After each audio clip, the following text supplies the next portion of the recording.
fight it out later. Okay.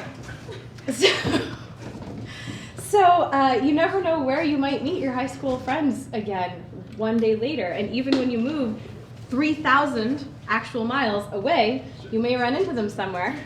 When I was in grade 10, my family and I were going to a church out in the outskirts of Kansas City, and it was a very, very small new church, and there were very, very few teenagers, and there was this one boy who was my age, and he was incredibly good looking and incredibly nice, and I incredibly had a crush on him.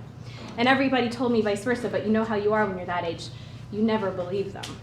And so we had this whole awkward friendship thing, and then we totally awkwardly, like, I think I asked him out, and it was terrifying. I totally get what you guys go through with that. And then we, like, awkwardly dated for a while. Anyway, and then awkwardly broke up. I was really awkward and awful. It was all so awkward. He was such a nice boy. Anyway, so I, like, almost never saw him again because he lived in a different city. And I know he's told this story publicly, I think, so hopefully he'll forgive me because you probably know his name.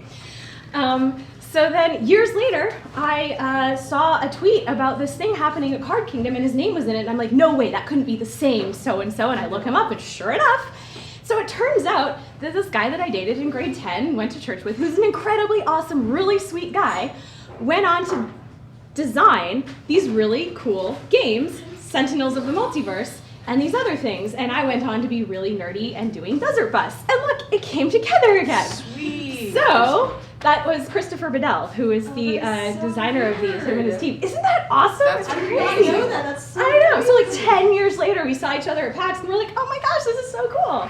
So he's doing all this really awesome stuff now, and he sends things to Desert Bus. Is he we're still buddies. awkward? No, he was never that awkward. It was just probably you. all me. Yeah. Okay. He's like totally cool. Anyway, so we have a